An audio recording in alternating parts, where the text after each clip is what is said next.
Boa noite. Momentos de emoção e expectativa, esperando a entrada do Celso Ataíde.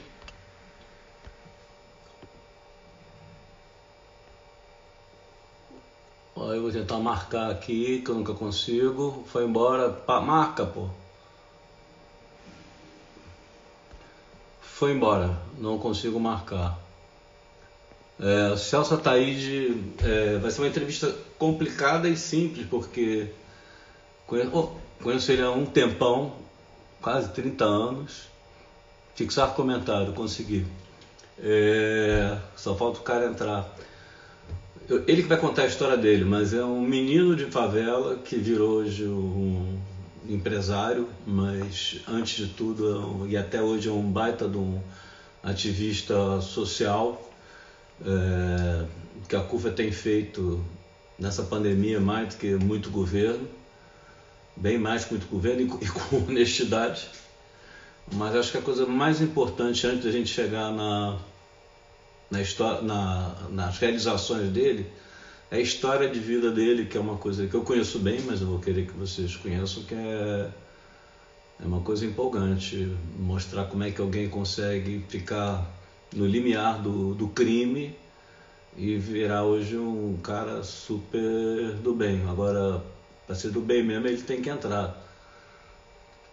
A gente tem uma relação tão de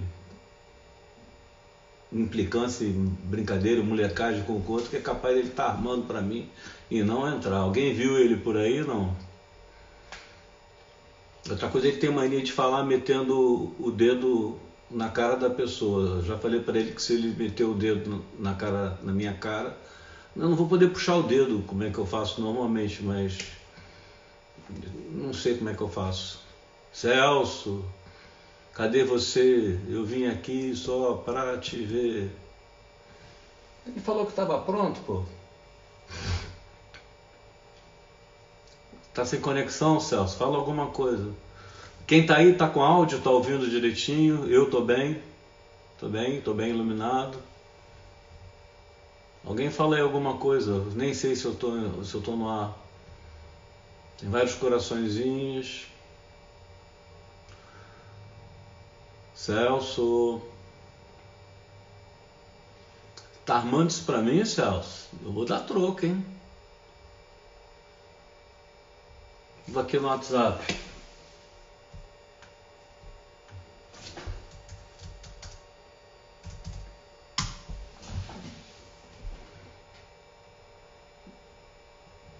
Produção, o que eu faço? Eu canto, recito alguma coisa. O que eu fico mais desesperado com essas demoras. Não é? Qual é o problema? Ele já passou? Vem a minha. A minha oh, olha só. Ó, passou lá. Chegou. Não, aqui. Pronto. Sabe que eu vou fazer depois um curta-metragem só da passagem, aguardando o Celso Ataíde, conectando. Celso Ataíde. Eu tô aqui desde cedo te esperando. Já É, tem mas é que eu me três vezes aí. enrolo. Eu me enrolo. Acho que um dos problemas que eu tenho, você que mete o dedo na cara dos outros, é que meu dedo é muito grande. E aí eu fico apertando esses troços aqui e o troço não funciona. Mas perdemos só 4 minutos. Tudo bem, Celso? Não, Tudo assim, caminhando, tudo a caminhando. pergunta, Tamo aí. mais do que nunca, quando a gente pergunta tudo bem, é uma pergunta mais genérica, que não está bem para ninguém e, como você vai falar, está pior para uma grande parte da população. Eu estava falando aí antes que eu acho que antes da gente chegar no teu trabalho e tal, eu acho importantíssimo, porque na verdade é uma coisa exemplar. Eu já sei, mas você contar a tua história de vida de uma maneira mais resumida, eu vou ficar te provocando, que eu conheço bem. Aliás, eu tinha que fazer esse merchandising, a produtora falou, mas não é merchandising não, é para mostrar o quanto eu levo o Celso a sério. O primeiro documentário que eu fiz, eu acho, é ruim que parece tudo o contrário, né? Somos transgressores. Eu escolhi 4 personagens que estavam em zona de conforto e que resolveram comprar causas para mudar a realidade. E é a transgressão vista pelo lado positivo do bem. Então ele está ao lado aqui do Paulo Freire, do Carlos Tufson e da Lucinha Araújo. Celso, como é que é a tua história a partir do Morro do Sapo, né? Não, na verdade, Em Niterói, né? não, é que tem um monte de morro do Sapo. Eu sou da favela do Sapo, Senador Camará. Então, Mas eu não nasci lá, eu não sou de lá, na verdade, né? Eu me criei lá, eu fiz a minha pós-graduação. É que, na verdade, eu sou da Baixada Fluminense. Eu sou de uma cidade chamada Nilópolis, que é onde tem a Beija-Flor, que é a Baixada Fluminense. E tem um bairro lá chamado Olinda e tem uma favela chamada Cabral. Então, uma periferia da Baixada, a Baixada inteira é uma grande periferia. E quando eu tinha 6 anos de idade, meus pais se separaram, minha mãe bebia muito, meu pai também bebia muito. E a gente foi, então, ela resolveu sair de casa, não tinha para onde ir. E ela ficou, então, foi para Madureira. Então, foi ela, meu irmão e eu tinha 6 anos, meu irmão tinha um ano mais, tinha um ano a mais que eu, tinha 7. A gente ficou, então, em Madureira, embaixo de um viaduto chamado Viaduto Negrão de Lima. Ficamos ali durante 6 anos. É onde tem a sede hoje da CUFA? É onde hoje é a sede da CUFA Global Nacional, é lá. E a gente foi durante 6 anos embaixo desse viaduto, e depois a gente foi morar num abrigo público. Depois tive uma minutinho. Nessa época, como é que você ligava a vida ali debaixo do viaduto? Quer dizer, ganhava a vida, assim, eu tinha 6 anos de idade, quer dizer, até os 12. Então eu ganhava a vida pedindo dinheiro. Quando não conseguia que alguém me desse, eu acabava furtando, comendo lixo, indo em restaurante, pegando o resto de comida. É assim que eu vivia durante 6 anos. Depois que eu fiz 12 anos, eu fui morar num abrigo, né? Num abrigo público chamado Pavilhão São Cristóvão, onde hoje é a Feira dos Paraíbas. E ficamos ali mais 2 anos. E depois é que eu fui remanejado para a favela do Sapo, Senador Camará. Então foi um pouco de gente para a Cidade de Deus. Enfim, nessa época, parte das pessoas que estavam ali foram para espaços físicos, para favelas diferentes. Que naquela época, na verdade, a favela do Sapo não era nem considerada uma favela clássica, porque era um conjunto residencial da Coab. O que fazia com que ela se transformasse, fosse chamada de favela, era muito mais o fato de ter o tráfico dominando o território e definindo as regras daquele território do que necessariamente o tipo de construção. E aí eu passei a morar lá na favela do Sapo, e aí me formei lá. Me formei no sentido de me reconheci como pessoa lá, passei a trabalhar lá, trabalhando, vendendo coisas. Muamba, né? Muamba, né? Pirataria. Eu quero chegar assim, você teve no limiar... Não, a pirataria foi depois. A pirataria foi em Madureira, quando eu saio da favela do Sapo, quer dizer, morando na favela do Sapo, fui trabalhar no camelô, aí eu fui vender pirataria, aí que eu fui sócio de 2 grandes empresas lá, né? A Nike e a Adidas. A gente era sócio. Entendeu? Madureira é o bairro de maior arrecadação de ICMS. Mas a Nike não fala just do it, então você foi embora, né? Hoje a Nike é uma parceira nossa, quer dizer, se eles descobrirem isso, eles vão querer retroativo, royalty retroativo.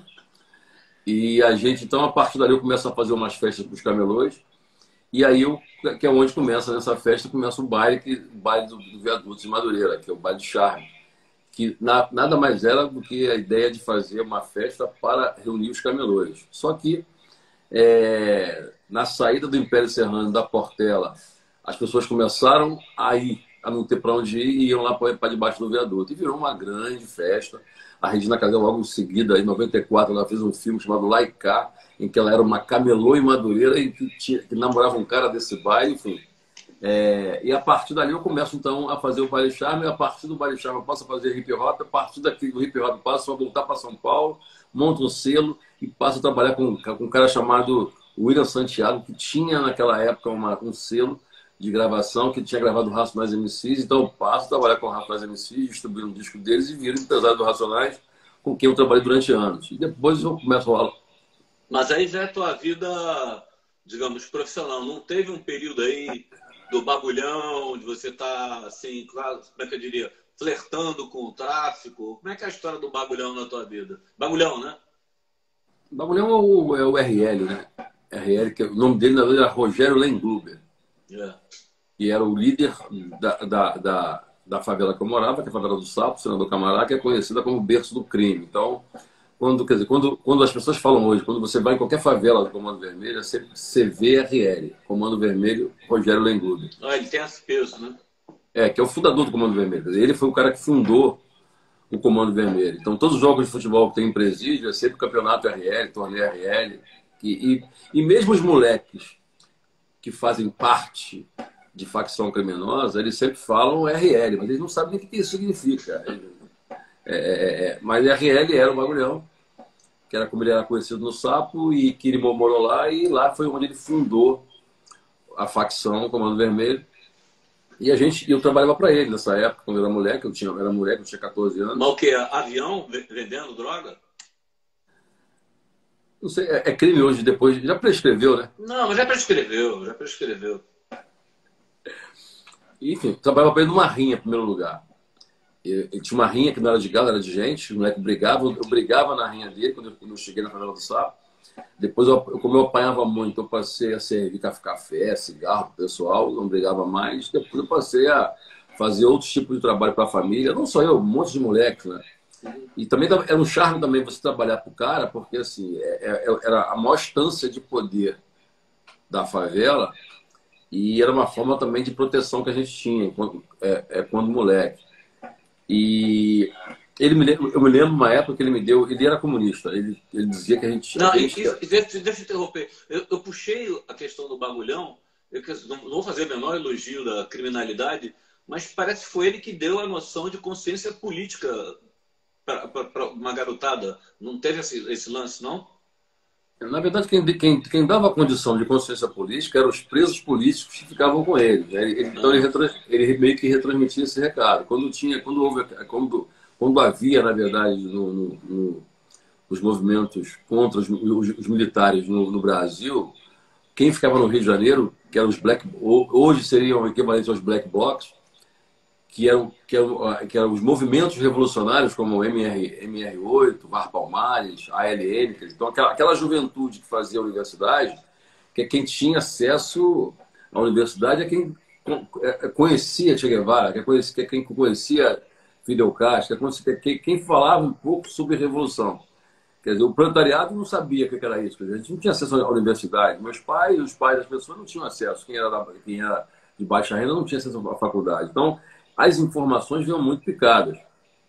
E aí a gente, então...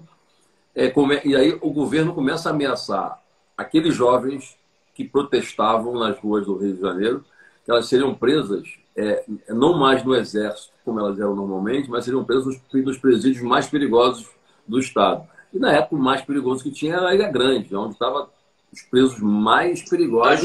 Aí juntou preso político com preso comum, né? Com criminoso comum.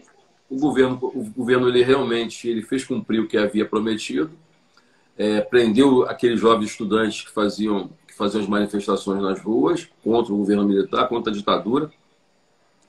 E lá você tinha várias saídas na Ilha Grande e as famílias não se encontravam. E colocou os presos comuns, políticos, que eram os jovens, junto com os presos. E ali eles começaram a mostrar para os marginais, os fascinas, os bandidos da época, que eles poderiam se organizar mais para outras finalidades. Quer dizer, da mesma maneira que os presos políticos, eles roubavam banco, assaltavam banco, carro forte, sequestravam um cônsul para conseguir dinheiro, para poder conseguir financiamento para os seus sonhos, que era livrar o proletariado das garras dos militares. Então eles diziam que eles também podiam se organizar, só com outros objetivos, né? Que era comprar fuga, corrupção, ajudar as suas famílias, pagar advogado, etc.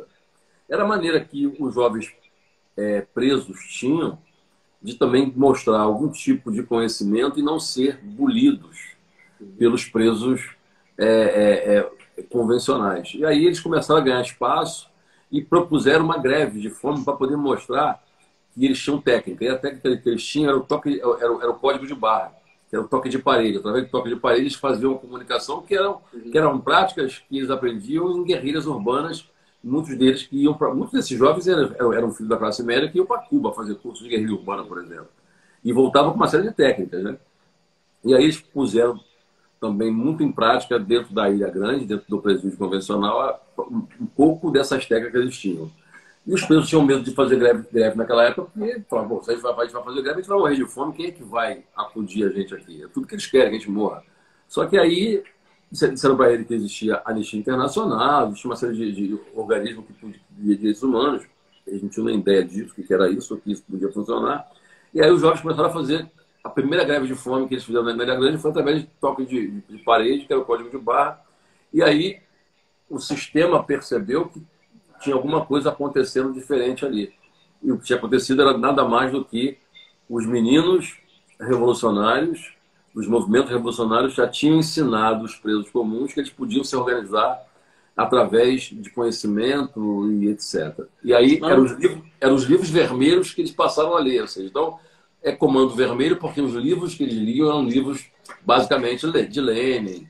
Isso é como eu conheço a história, eu queria te provocar, porque eu achei uma coisa muito curiosa. Parece que o Bagulhão dava uma lista de livros que era obrigatório a leitura e qual era o castigo de quem não lê. Você conhece essa história, né?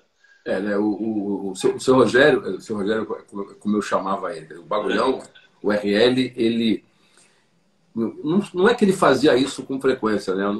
Houve uma época em que ele fugiu do presídio, ele sempre fugia, sempre voltava e tal.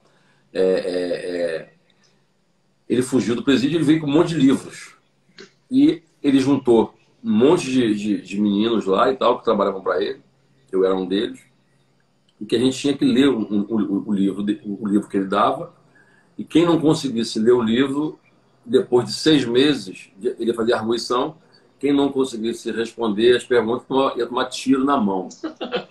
Então, uma metodologia parecida com a do Paulo Freire. Muito interessante. Eu dei muita sorte, né? Eu dei muita sorte porque eu não sabia ler na época. Enfim, até hoje eu tenho dificuldade de ler. Eu não consigo ler, por exemplo, no cinema. Tamanha a velocidade que passa as letras. É que eu sou funcional. E eu dei muita sorte que caiu para mim um livro chamado Guerra e Paz. Tolstói. Caramba! Grandinho. Não só grande, como de uma leitura difícil, muito sólida. Então, para quem sabia ler, já não era algo fácil. Para quem fazia faculdade, provavelmente também não era algo fácil, porque eu tenho até hoje esse livro, não consigo ler até hoje. Para mim, que não sabia ler, é impossível. Então, eu sabia que eu tinha que começar a contar que a partir do dia seguinte, dos 6 meses, eu tinha 6 meses de mão normal. Depois, eu tenho um furo na mão. Então, eu comecei a ler livros de gibi, livros de fantasma, Batman, enfim, para poder tentar aprender a ler rápido, para poder começar a aprender a ler aquele livro e poder responder a arguição. O tempo passou e o Bagulhão ele acabou não dando tiro na mão de ninguém. Ele se dizia comunista ferrenho, mas depois ele acabou descobrindo que ele não era comunista, né? Ele era botafoguense e fã do João Saldanha. Era o que ele era, né? Então, esse era comunista. Então, quer dizer, ele era botafoguense, quer dizer, o chefe, o ídolo dele, que era João Saldanha, que eu não sei se ele foi campeão do mundo, acho que não, né? Mas foi campeão pelo Botafogo. Vou ter que falar, ele seria campeão do mundo porque ele era o técnico da seleção de 70. Mas justamente como ele era comunista, o governo Médici, o time sem nenhum demérito, que o Zagallo pegou para ser campeão do mundo, foi montado pelo Saldanha. Pelo Saldanha, que era comunista. E aí, ele como botafoguense, o ídolo dele era um comunista. Então ele reproduzia aquele tipo de pensamento. E eu também era comunista, sem saber o que era isso. Aliás, até hoje eu não sei muito bem o que é isso. Não. Agora, mas essa pincelada ideológica, você era produtor cultural. Como é que se dá essa passagem sua para o que se chama de ativismo social? Um dia você acordou e aconteceu o quê? Nada. Na verdade, eu nunca projetei, nem nunca planejei. Quer dizer, hoje a gente fala de business plan, hoje a gente fala de network. Naquela época, eu não existia a menor possibilidade de eu fazer um planejamento de vida. Quer dizer, viver na rua. Era tentar, quer dizer, todo dia quando eu acordava, era um puta de um lucro. Porra, tô vivo. Tava tudo certo. Bate de um lucro. depois que eu fui morar na favela, não tinha muita diferença entre a rua e a favela, porque a favela é o limite das relações humanas. A favela, na verdade, é um espaço de tensão constante. Então, nenhum debate. Eu vou te interromper algumas vezes com essa questão. Eu nunca vi essa entrevista, eu fui tão patrulhado antes. Não fala isso, não fala aquilo outro. Vão dizer que você é da Ku Klux Klan. Favela ou comunidade? Essas coisas eu vou querer que você dê a tua visão. Aliás, vou até abrir um parênteses, porque eu fiquei até pesquisando direitinho. Tem um filósofo e pesquisador do Laboratório de Estudos Afro-Brasileiros, Renato Nogueira, que ele diz que essa discussão preto, negro, favela, comunidade, acho uma questão secundária que até tira o foco da discussão. Você concorda com ele nisso? Depende. É favela, é comunidade, é preto, é negro? Em geral, na verdade, quer dizer, eu chamo de favela aquilo que o IBGE chama de aglomerado subnormal. Então, aí já tem uma outra discussão, porque esses mesmos territórios eles são aglomerados subnormais. Então você vê, quem mora numa favela é o quê? É favelado. Só que é um nome estigmatizado. E aí não adianta você mudar o nome. Você precisa mudar a realidade daquele território. Se você hoje disser que a Barra da Tijuca é favela e que a Cidade de Deus é a Barra da Tijuca, todo mundo vai querer morar na favela. E tem praia, porque o nível de vida, a qualidade de vida é melhor. Então, na verdade, só que se a Barra da Tijuca se transforma num ambiente em que tem tiro, porrada e bomba, que as pessoas vivem num déficit cultural, social. Ou seja, então a palavra ou o nome Barra da Tijuca passa a ficar também estigmatizado. Então, o que leva estigma, na verdade, não é o nome, mas é o que acontece naquele lugar. Então, só para poder te dizer o seguinte, o que eu prefiro? Eu prefiro favela. Favela tem origem. Favela eu sei onde começou e por que o nome é favela. Na escola não ensina, então as pessoas não sabem. O certo não é preto e o certo não é negro. O certo é crioulo. Como ninguém sabe o que é crioulo, a pessoa se ofende. Crioulos são descendentes de africanos nascidos no Brasil. Nenhum Nisei ou Sansei se ofende quando você diz isso. Porque eles sabem o que isso significa. Então, negro é sinônimo de bárbaro, que é sinônimo de escravo. Os pretos que vinham para o Brasil, eles eram negros porque vinham navios negreiros, porque eram sinônimo de escravos. Eram navios que traziam escravos. Mesmo os países que tinham brancos escravos, eles também eram negros, porque é sinônimo de escravos. Como para cá, para o Brasil, os negros, ou seja, os escravos que vinham, eram de pele preta, vinham da África, então ficou associado. E quem nos ensinou o português e tirou o urubá foram os portugueses. Então, quando eu abro a boca e falo, eu falo a língua do branco. Eu falo a língua do português. E como o português disse, bom, esses são os negros. Então, eu passei a ser negro e nós passamos a ser negros e ser entendido dessa forma. Mas os movimentos sociais negros mais radicais, eles nem aceitam essa expressão, eles são crioulos. Um chamou de crioulo. Mas eu acho que se eu chamar alguém de crioulo, vai ser considerado ofensivo. É ofensivo em função do que as pessoas conhecem a respeito dessa palavra e desse termo.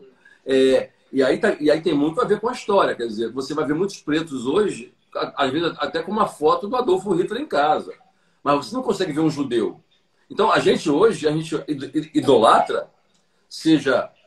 Hoje, você vê um preto votando em racistas sem saber que quando um grupo de pessoas, de 6 pessoas, tomam leite público, que a imagem do leite, a história do leite tem a ver com a purificação da raça ariana. Ou seja, Hitler se juntava para tomar leite, não era porque ele gostava de leite. O movimento revolucionário, que durou até 1950, que era o nazismo, que era baseado na pretensa superioridade da raça ariana, tinha o leite como símbolo. Assim como o candomblé, como a Umbanda tem seus símbolos, o racismo, os racistas, também têm seus símbolos, que é o fogo e que é o leite. Ou seja, então se um preto às vezes vota num branco que faz esse tipo de prática, usa esses símbolos para poder disfarçar o seu racismo, mas se comunicar com quem conhece esses símbolos e driblar a legislação, é pura ignorância. Então ele vota nessas pessoas, ele abraça as pessoas e representam ideologicamente essas pessoas que também têm uma estratégia, como o Hitler também tinha, de escolher um preto para usar como símbolo para poder dizer que ele não era preconceituoso. Mas nada mais é do que uma estratégia milenar. Usar parte dos inimigos para combater os inimigos, usando eles como símbolos e etc. Então, quando você pega certos símbolos, você precisa saber. Então, muitos dos negros, na verdade, como eles não sabem, não conhecem a história, eles reproduzem, na verdade, a educação que a gente recebeu. E a gente foi educado para poder reproduzir o pensamento branco. Eu vou te dar um exemplo. Você vai hoje numa escola pública, os pretos eles vão na Igreja da Penha, e aí vão conhecer a Igreja da Penha, a professora fala, olha, os negros, eles quem construiu essa igreja em 1700 e não sei quanto. E aí os pretinhos, aí ela olha para os pretinhos e aí eles ficam orgulhosos, porque foram os seus antepassados. O seu antepassado é quem construiu aquela igreja. Ela devia parar e dizer assim, mas ela devia dizer, não se orgulhem disso, porque eles não eram católico, apostólico ou romano, eles eram escravos. E quem não conseguiu levar pedra até lá em cima para poder construir a igreja, eles foram mortos e viraram comida de jacaré porque eram fracos. Então, na verdade, você ouve a história, você absorve a história. Por isso, Hernandes, que é muito falso dizer que a educação é que resolve a questão do racismo. Porque os racistas, eles são educados. Os racistas, eles são preparados. Eles são qualificados. Os maiores racistas do mundo, eles são pessoas da alta cúpula da sociedade, que estão nas melhores escolas. Você acha que em Harvard, na MIT, na London School Econômica não tem racista? Óbvio que tem. Então, a educação não é o suficiente. A educação antirracista que é o suficiente. Só ter educação é pouco. Os racistas são educados, são formados. Você sabe que eu viajo, mas eu vou voltar para a história de como você entrou no ativismo. Só tem que você tocou num ponto, que essa é uma pergunta que eu quero fazer depois. O Brasil é a segunda população negra do mundo, só perde para a Nigéria. Você até estava montou o Partido da Favela. Qual a explicação que você dá para a população negra não votar em negro para o parlamento? Vou falar como branco. É um racismo tão estrutural que a população negra, boa parte dela não tem consciência do papel que deveria adotar contra essa situação. Segunda população negra do mundo. Vê quantos deputados tem, quantos senadores. Não vou nem falar governador e presidente. Bom, em primeiro lugar, a gente precisa perceber que o racismo não é uma coisa que começou ontem ou surgiu do nada. O racismo tem a ver com a tua espinha dorsal, que é o teu sentimento e as tuas origens. A gente vive num país em que o negro muitas vezes não reconhece o racismo porque ele é educado pelo branco. Da mesma forma que a mídia chama a favela de comunidade carente, e aí o negro reproduz comunidade carente, e você cria uma demarcação entre se você é carente, se você mora numa comunidade carente, logo você é um homem, uma mulher carente, seus filhos são carentes. E, portanto, você já inferioriza aquelas pessoas pelo território que elas estão. Quem vive em comunidade carente é quem precisa de ajuda. Então, você demarcou uma linha entre aqueles que podem mais e aqueles que não podem nada. Ou seja, o meu filho não é carente, o teu filho é carente. Portanto, o teu filho vai ser educado, vai ser formado para ser soldado. E o meu filho vai ser formado e vai ser educado para ser general. A gente já estabelece aqui. E quando a favela aceita isso, a condição de carente, ele assume o papel de pedinte. Então, a primeira coisa é a seguinte: por que eu sou carente? Eu conheço um monte de gente aí que pode... Uma coisa, Erlande, é você ter um motorista seu que mora em favela.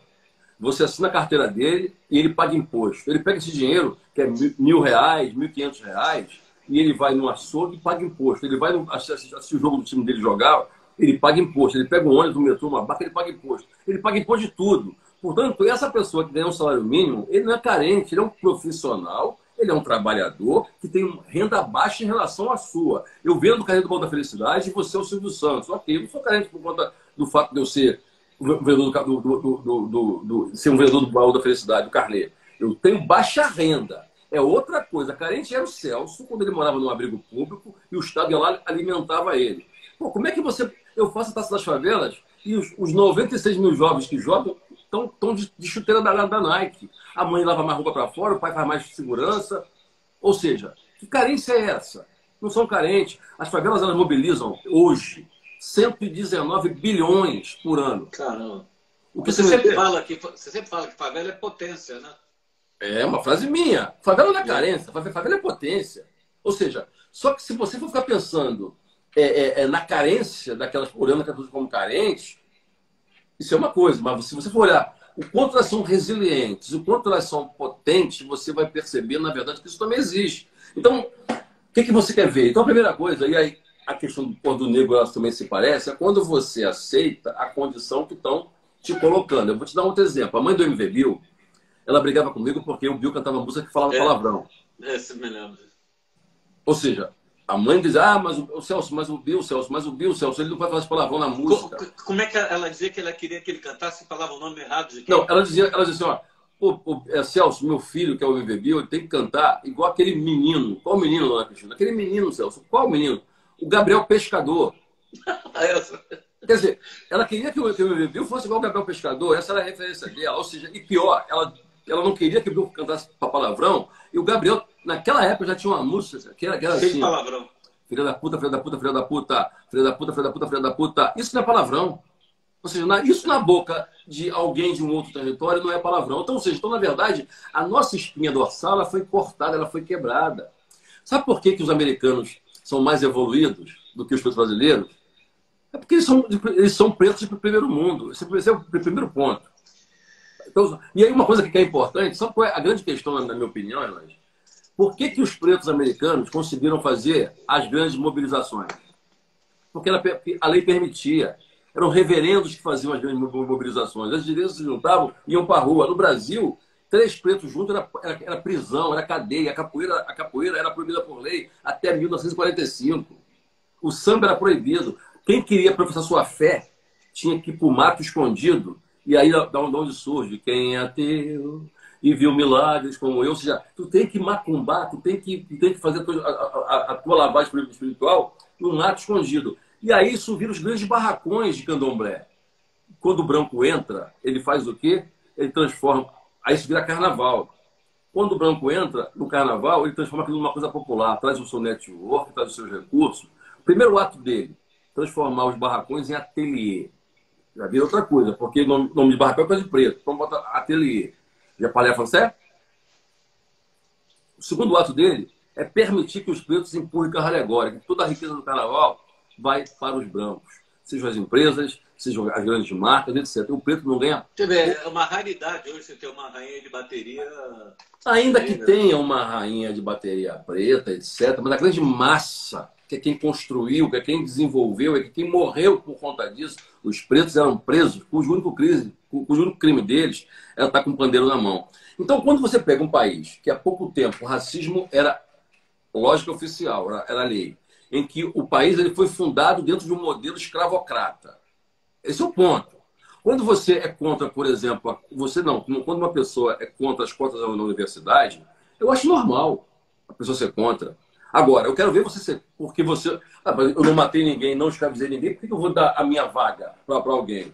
Bacana. Eu te pergunto, se o Estado roubar a sua fazenda hoje, foi o Estado que fez isso hoje, 2020, você põe na justiça. Daqui a 4 gerações, o teu tetraneto, ele recebe se você ganhar na justiça.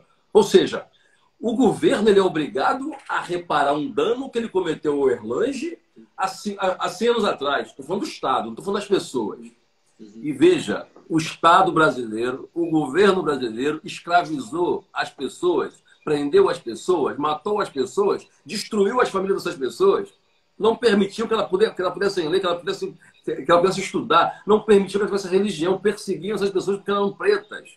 Ela virava comida de jacaré porque eram pretas, ela virava pior, o preto era pior do que o cachorro, porque eles eram comida de cachorro muitas vezes quando eles estavam velhos. Ou seja, hoje você vai dizer, não tem que ter cota. Peraí, mas quem desalinhou as relações foi o governo.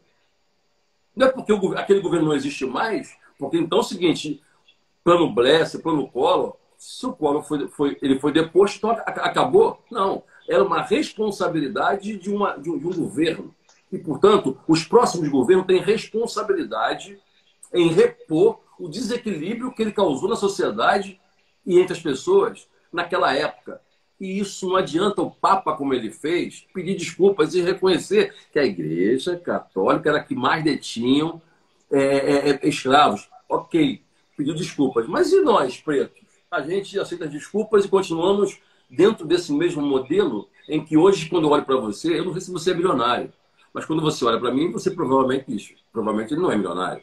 Eu não consigo imaginar que eu consigo imaginar que o teu avô era um dos homens mais ricos do país. Não sei, pode ser uma possibilidade. Eu estou falando de você, de qualquer outro branco que eu não conheço. Claro, eu entendo a lógica que você está falando. Quando eu vejo qualquer preto, se eu for policial, eu posso meter a porrada que provavelmente ele não é filho do Pelé, porque isso não sabia. E se ele não é filho do Pelé, ele não tem acesso às pessoas que tem. Teve uma coisa que é importante você entender, e você pode até não concordar. Por que as passeatas americanas foram um sucesso? Eu vou te interromper, porque você está atropelando a minha pauta toda. A minha pergunta é a seguinte: matam um adolescente, o João Pedro, 14 anos, um crime hediondo, uma coisa horrível, aí tem uma mobilizaçãozinha. Aí mata um americano, o Floyd, também outra coisa horrorosa. Eu acho que o Brasil se mobilizou mais pela morte de um americano. Não vou botar um campeonato, mas você não acha estranho um troço desse? Não. A base da sociedade é ter grandes referências.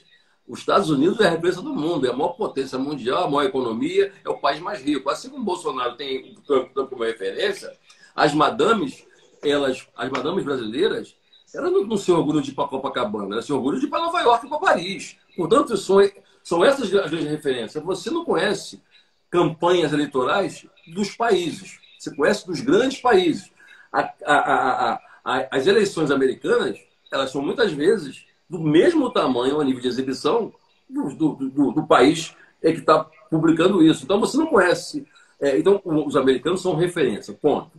Quando você vê hoje a morte do George Floyd nos Estados Unidos, quando você pega um gap entre esse momento, 50 anos atrás, quantos pretos morreram na covardia? A covardia era tão grande, tão institucional, que mesmo depois de tudo aquilo, quando você vai ver o documento da polícia, o laudo, o cara não morreu por asfixia.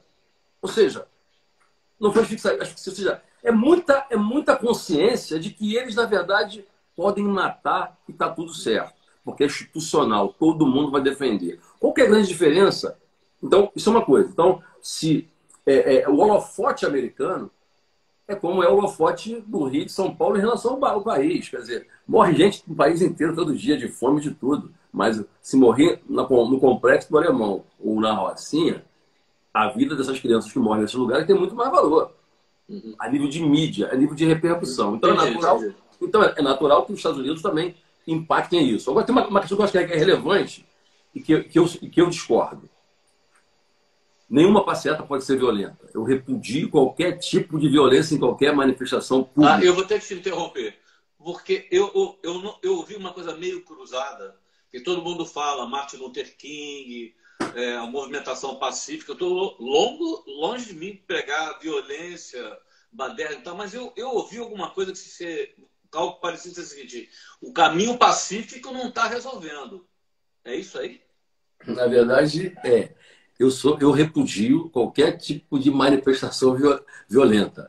Aí fica uma pergunta: será que quando você pega esse gap de 50 anos atrás, que morreu um monte de gente, e as passeatas todas foram passeatas pacíficas, os pretos de braços andando e pedindo paz, nada aconteceu. Se não tivessem posto fogo em delegacia, shopping center, em tudo na cidade, o Trump hoje não estava na Berlinda. Isso não era nem assunto aqui hoje. Era mais um preto que morreu. Assim como o outro que também foi assassinado lá 2 semanas depois.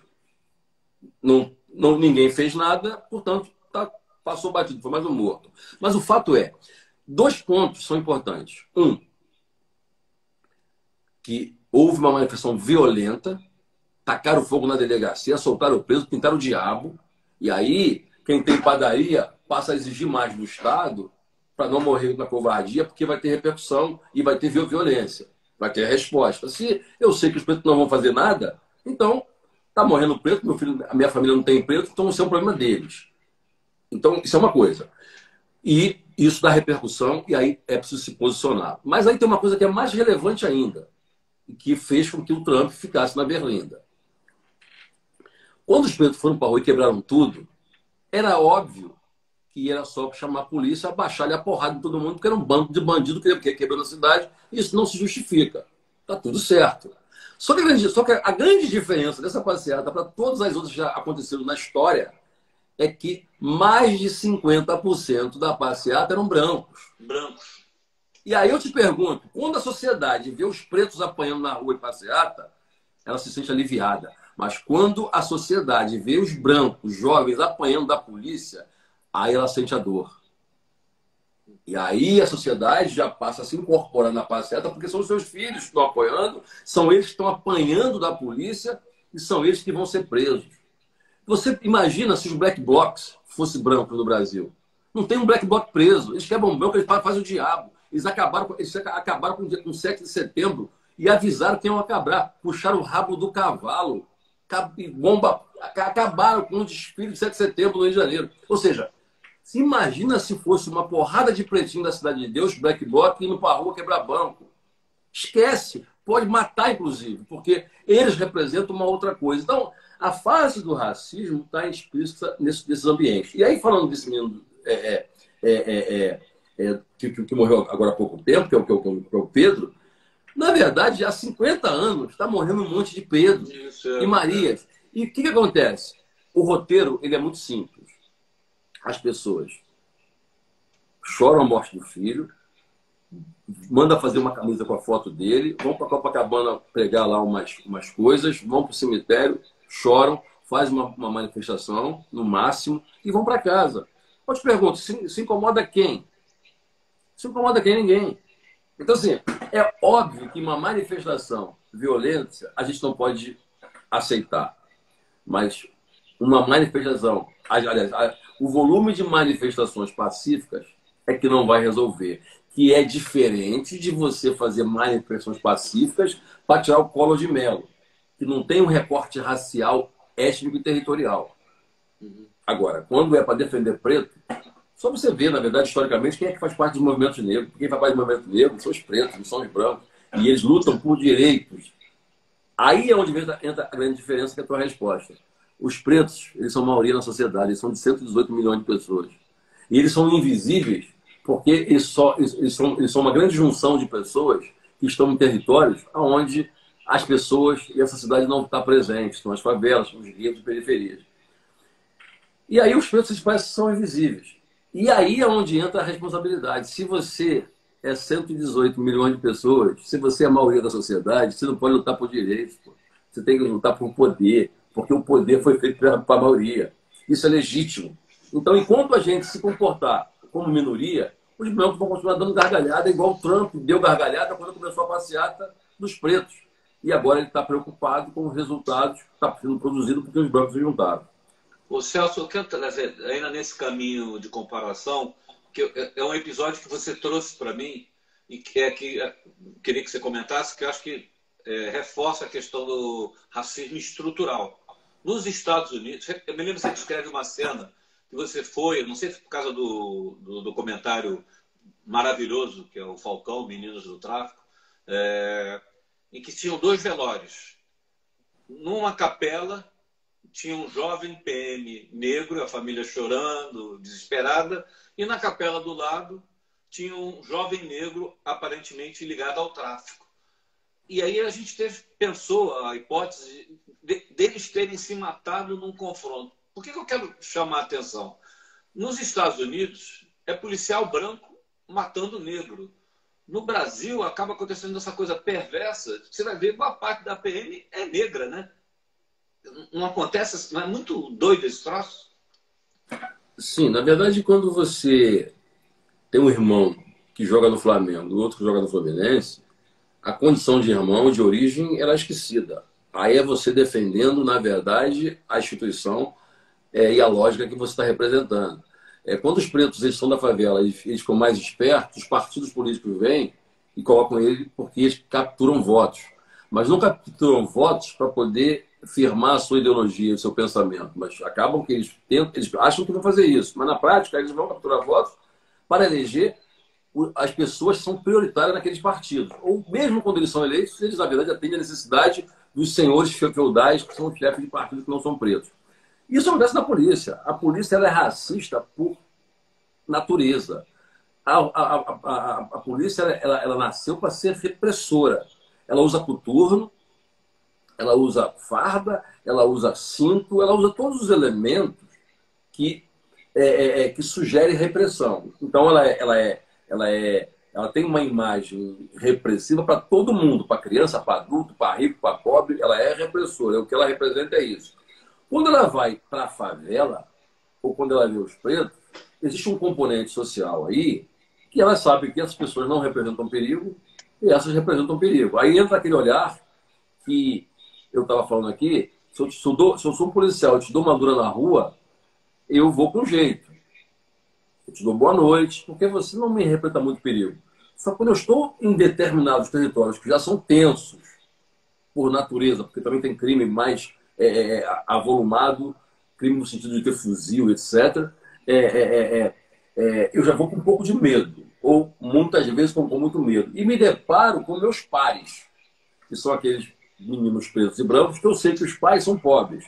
E que, muitas vezes, eles não têm nem a coragem, numa delegacia, de denunciar ninguém, porque um delegado não vai recebê-lo, ou vai recebê-lo de uma forma arrogante, porque o fato de ele morar naquele território já associam eles a bandidos, e qualquer coisa que eles digam que seja diferente do que o delegado quer ouvir, ele está falando em nome do tráfico ou está associado a eles. Então, eu já sei disso, ele sabe disso, e todo mundo sabe disso, e esses códigos ficam aí. Então, esses policiais, quando eles vão, matam seus pares, e aí não está em jogo qual é a cor daquelas pessoas, eles não vão fazer aqui uma tese de mestrado, uma tese sociológica naquela circunstância.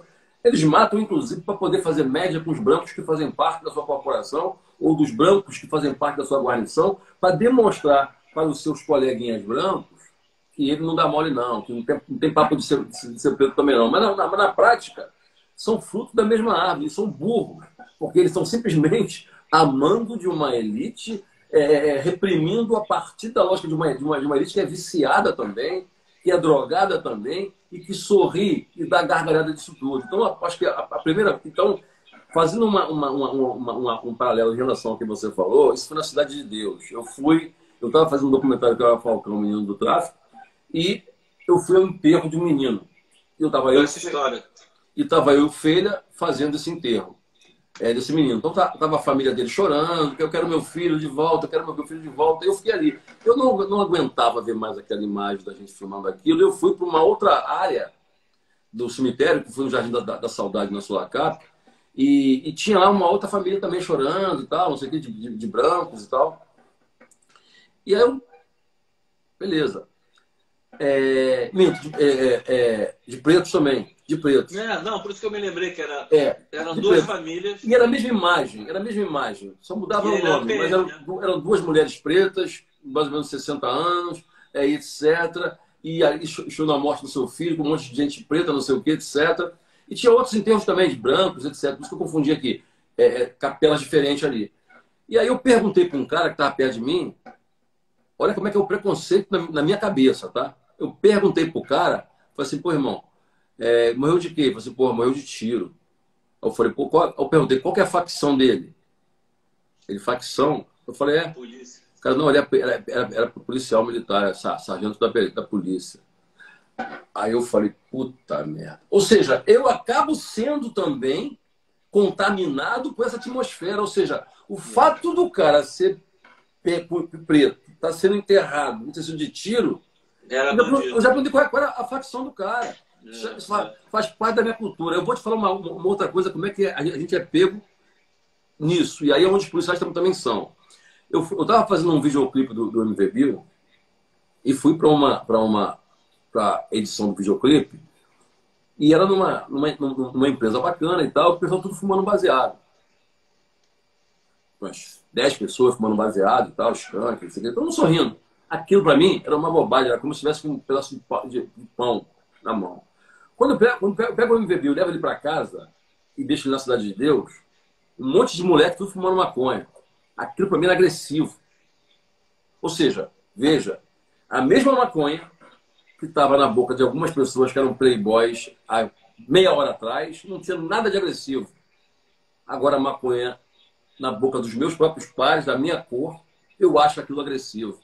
Ou seja, eu acabo sendo contaminado por uma atmosfera que é colocada. E aí é onde entra também essa atmosfera que é construída, que é democratizada e que é perpetuada. Onde a gente precisa acordar e descobrir, inclusive, que nós somos pretos. Ou seja, o Ronaldinho Fenômeno não sabe que é preto. Você é branco, Hernandes. O cara que é menos branco que você, ele também é branco. O cara que é um pouquinho menos também é branco. O cara que é mais branco que você também é branco. Ou seja, é tão vantagem de ser branco que todos são brancos em tons diferentes, mas são brancos. Os negros não. É tão desvantagem ser preto que eu não sou preto. Eu sou marrom bombom, moreno noturno, mulato rosado. Ou seja, preto é só quem é muito fechado com duas mãos de tinta. Ou seja, a gente acaba tendo um grande degradê na nossa raça e a gente vai negando a nossa origem, vai negando a nossa raça para poder ser aceito dentro de um modelo social. E esse é o grande risco. Para usar uma expressão que você usa assim, esse negócio de live o bagulho é doido. Quando você vê, o tempo está acabando. Nem chega. Problema. Opa! Saiu, cara. Volta aí. Socorro! Cadê o Celso? Pede para voltar. Será que censuraram ele ou não? Será que as milícias derrubaram ele?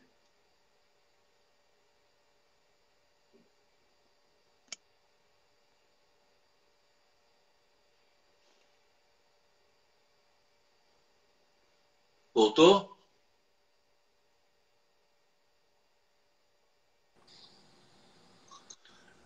Você me conhece há um tempão, sabe que eu sou pilhado, né?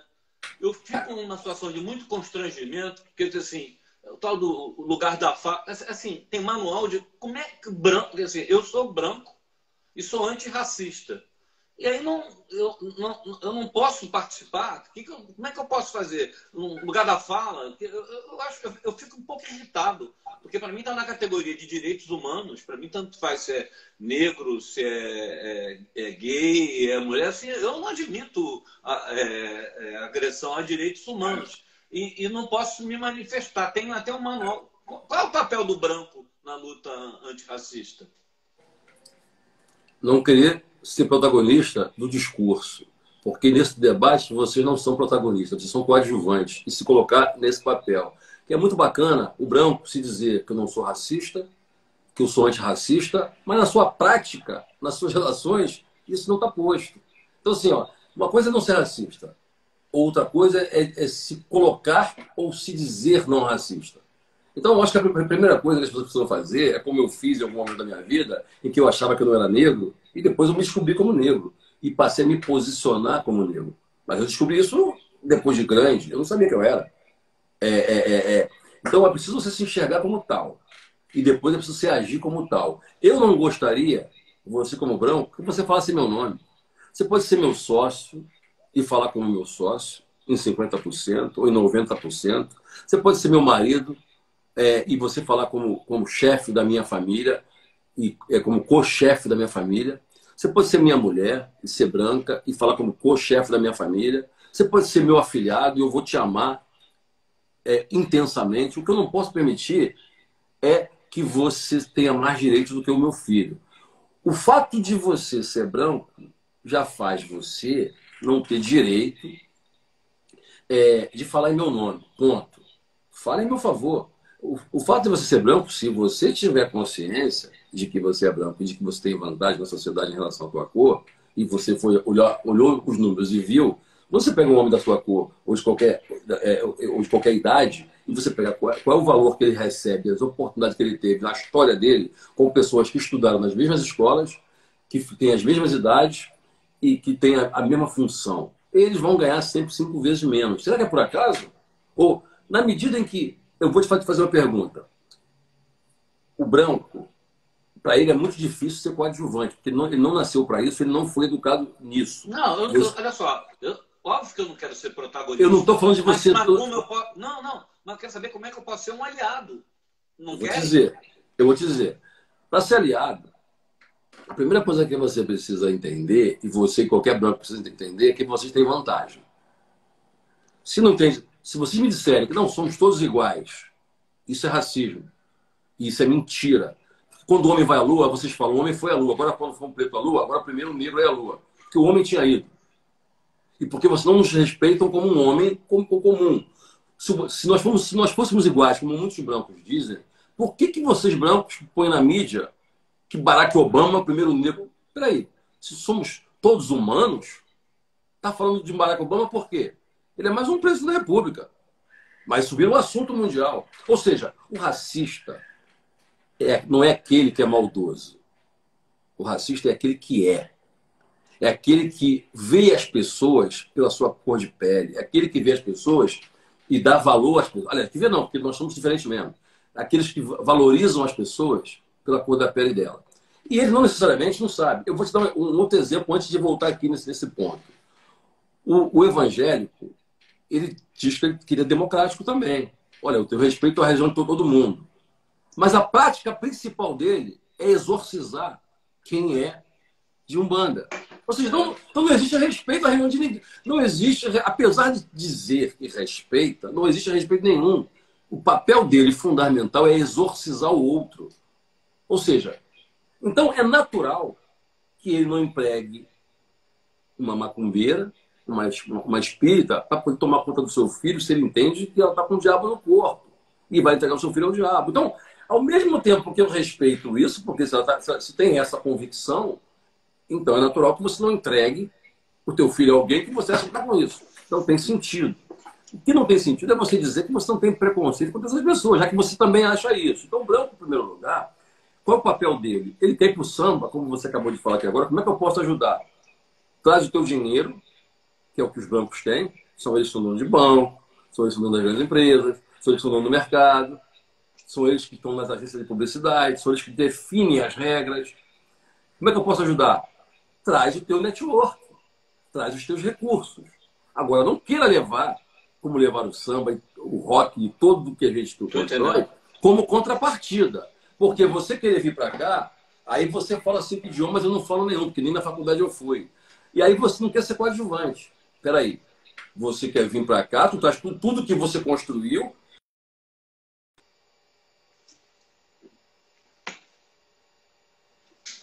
Sumiu de novo, Celso, no finalzinho. Volta.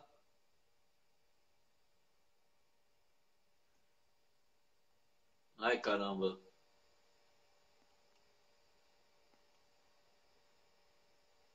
Como é que eu chamo de novo aqui, produção? Opa!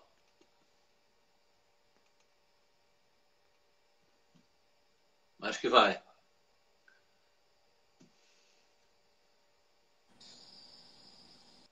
Celso, tá acabando. Acabou. Não, acabou não. Você tem 7 minutos, eu queria que você dissesse justamente em que condição está a população que você representa na pandemia, que a gente sabe que a gente está pagando a conta mais pesada e vai piorar ainda.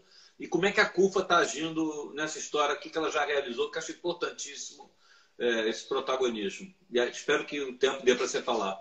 Beleza, vou falar rapidinho então. Então, você quer ajudar os pretos, não queira ser patrão deles nessa ação. Assim como a sua mulher... Vai acabar voa 1 minuto. Mas não importa. A tua mulher não permite que você fale o nome das mulheres. É legítimo. Você não vai ter filho, você não vai parir e você não vai ser mãe. Então não queira falar em nome dela. Isso eu já entendi. Se você não é homossexual, não queira falar em nome dos homens afetivos. Mas seja parceiro deles. Mas pode acabar. Gente, um abraço para vocês. Não, eu quero que você fale sobre a CUFA. A CUFA está Cesta fazendo, básica. a CUFA tá fazendo um projeto chamado Mães da Favela. Nós arrecadamos mais de 100 milhões de reais e mais de 10 mil toneladas de alimentos. E isso para nós é uma grande infelicidade. A gente não queria que isso tivesse acontecido e não queríamos também que a favela precisasse de ajuda, mas precisa. A gente tem visto que os empresários já doaram mais de 5 bilhões.